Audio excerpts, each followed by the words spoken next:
ওম হম হনুমতে নমঃ। রাধে রাধে বন্ধুরা, আশা করি শ্রী রামদূত হনুমানজির কৃপায় আপনারা সকলেই বেশ ভালো আছেন। আমি আপনাদের বন্ধু আচার্য কৌশিক আবারও হাজির জুন মাসের মাসিক রাশি ও লগ্ন ফলের প্রতিবেদনের সাথে। প্রথমেই আপনাদের নিজের চ্যানেল অ্যাস্ট্রোদিশায় উপস্থাপিত 2025 সালের জুন মাসের মান্থলি হরোস্কোপ অর্থাৎ মাসিক রাশি ও লগ্নফল অনুষ্ঠানে আপনাদের অনেক অনেক শুভেচ্ছা, অভিনন্দন, কৃতজ্ঞতা ও স্বাগত জানাই। আজকের এই প্রতিবেদনে আলোচনা করব জুন 2025-এর গ্রহগোচর ও গ্রহের অবস্থানের নিরিখে আপনাদের জীবনে কি প্রভাব পড়তে চলেছে, আর তার সাথে কি উপায় বা প্রতিকার করলে এই মাসটি আপনাদের জন্য অনেক শুভ প্রমাণিত হতে পারে, তারই বিস্তারিত আলাপ আলোচনায়। তাই সম্পূর্ণ ভিডিওটি বেশ মনোযোগ সহকারে দেখবেন, যাতে কোনো মূল্যবান বিষয় মিস না হয়ে যায়। আর হ্যাঁ, যদি মনে হয় ভিডিওটি দেখে কিঞ্চিত মাত্র উপকৃত হয়েছেন, তবে অবশ্যই ভিডিওটিকে লাইক ও চ্যানেলটিকে সাবস্ক্রাইব করে প্রিয়জনের মধ্যে ভিডিওটিকে বেশি বেশি করে শেয়ার করে দেবেন। তো আসুন আর কথা না বাড়িয়ে জেনে নেওয়া যাক 2025-এর জুন মাসে আপনাদের জীবনে কি কি ঘটনা ঘটতে চলেছে, তারই বিস্তারিত আলোচনা।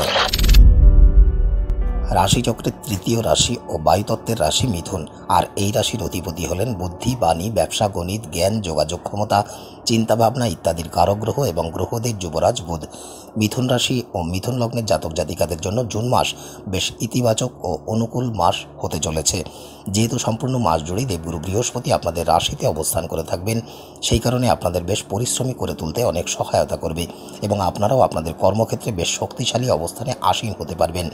অন্যদিকে যেহেতু ন্যায়াধীশ শনি মহারাজ সারা মাস ধরেই আপনাদের দশমভাবে অর্থাৎ কর্মভাবে অবস্থান করে থাকবেন, যার ফলে চাকরিজীবী ব্যক্তিরা তাদের কর্মক্ষেত্রে নিজেদের প্রভাব প্রতিপত্তি অবস্থান বেশ শক্তিশালী হয়ে উঠতে দেখা যাবে।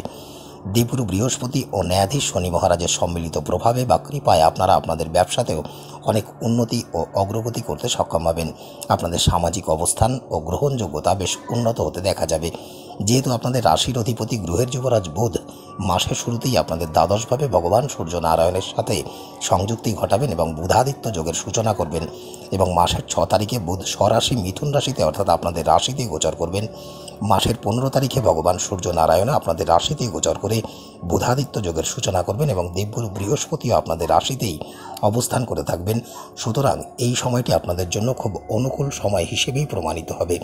এরপরে 22 তারিখে যখন আপনাদের রাশির অধিপতি বুধ আপনাদের দ্বিতীয়ভাবে গোচর করবেন, সেই সময়ের পর থেকে আকস্মিক অর্থলাভের সম্ভাবনাকে অনেকাংশে বাড়িয়ে তুলবে। তবে যেহেতু দৈত্যগুরু শুক্রাচার্য মাসের 29 তারিখ পর্যন্ত আপনাদের দ্বাদশভাবে অবস্থান করে থাকবেন, সেই কারণে কিছু অপ্রত্যাশিত ব্যয়ও বৃদ্ধি পেতে দেখা যাবে। যদিও আপনাদের আয় বা লাভের শ্রীবৃদ্ধি ঘটবে, যারা প্রেম সম্পর্কের সাথে যুক্ত আছেন, সম্পর্ক পরিচালনা করার ক্ষেত্রে উভয়ের মধ্যে সামঞ্জস্যতা বা সমন্বয়ের পূর্বের তুলনায় অনেক বাড়বে। উভয়ের মধ্যে পারস্পরিক ভালোবাসা বৃদ্ধির কারণে সম্পর্ক বেশ রোমান্টিকতায় পরিপূর্ণ থাকবে এবং একান্তে বেশ কিছুটা সময় বা ঘনিষ্ঠ মুহূর্ত উপভোগ করতে সক্ষম হবেন। এমনকি আপনাদের এই প্রেম সম্পর্ককে পরবর্তী স্তরে নিয়ে যাওয়ার অর্থাৎ প্রেম সম্পর্ককে বিবাহ সম্পর্কে রূপান্তরিত করার পরিকল্পনাও করতে পারেন। যারা অবিবাহিত বা বিবাহের জন্য পরিকল্পনা করছেন, এই মাসে তাদের বিবাহের কথা অগ্রসর হওয়ারও প্রবল সম্ভাবনা রয়েছে। বিশেষ করে মাসের দ্বিতীয়ার্ধের থেকে প্রথমার্ধের সময়টি আপনাদের জন্য অধিক অনুকূল সময় হিসেবে প্রমাণিত হবে। শিক্ষার্থী বিদ্যার্থীদের জন্য এই মাসটি বেশ ভালো ও অনুকূল সময় হবে। যদি অধ্যাবসায়ের প্রতি যত্নবান থেকে পূর্ণ পরিকল্পনা মাফিক কঠোর পরিশ্রম চালিয়ে যেতে পারেন, তবে নিশ্চিত কাঙ্ক্ষিত সাফল্য অর্জন করতে পারবেন। যারা দূরে কোথাও বা বিদেশ ভ্রমণের জন্য পরিকল্পনা করছেন, এই মাসে আপনাদের এই পরিকল্পনা বাস্তবায়িত হওয়ারও প্রবল সম্ভাবনা রয়েছে। এবারে যদি প্রতিকার বা উপায়ের বিষয়ে আলোচনা করা হয়, তবে গ্রহ নক্ষত্রের অশুভ প্রভাব ও নানা প্রকার বাধা বিপত্তি থেকে পরিত্রাণ পেতে মিথুন রাশি ও মিথুন লগ্নের জাতক জাতিকারা প্রতিদিন ভগবান শ্রী হনুমানজির দর্শন করে দিন শুরু করুন এবং শুদ্ধতা ও সাত্ত্বিকতা বজায় রেখে হনুমান চালিসার পাঠ করুন। প্রত্যেক শনিবার করে যে কোনো শনি মহারাজের মন্দিরে গিয়ে শনি মহারাজকে নীল ফুল বা নীল অপরাজিতা ফুল অর্পণ করুন। প্রত্যেক দিন 108 বার করে বুধের বীজ মন্ত্রে জপ করুন। প্রত্যেক বুধবার করে গোমাতাকে সবুজ মুখ বা সবুজ শাকসবজি খাওয়ান এবং শিখণ্ডী বা হিজড়া মায়েদের থেকে আশীর্বাদ প্রার্থনা করুন। রাধে রাধে, জয় শ্রীরাম দূতায় নমঃ। একাধিক জায়গায় গিয়ে ব্যর্থ হয়েছেন, নানা সমস্যায় জর্জরিত জীবন, জ্যোতিষ বা তন্ত্রের উপরে ভরসা উঠে গেছে, সমস্যার সমাধানের আশাও ছেড়ে দিয়েছেন। একবার আসুন এবং কথা বলুন, আর নিজের সমস্যার সমাধান নিজে করুন এবং আপনার জীবনের সফলতাকে চুম্বন করুন। নিচে দেওয়া এই নম্বরে অ্যাপয়েন্টমেন্ট বুক করুন এবং অতি শীঘ্র সমস্যার সমাধানের জন্য যোগাযোগ করুন। জয় শ্রীরাম।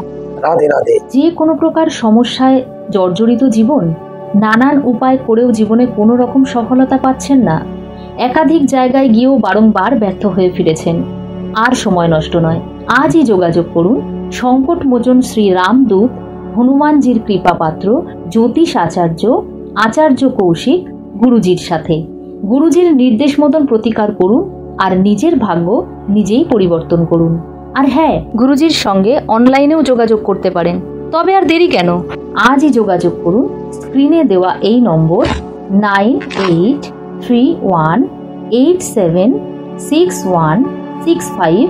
চেম্বারের অ্যাড্রেস অ্যাস্ট্রোদিশা, হৃদয়পুর স্টেশন, কোড়া, কলকাতা ৭,১৩০,০০০। গুরুজির সাথে সাক্ষাতের পূর্বে অবশ্যই যোগাযোগ করে তবেই আসবেন।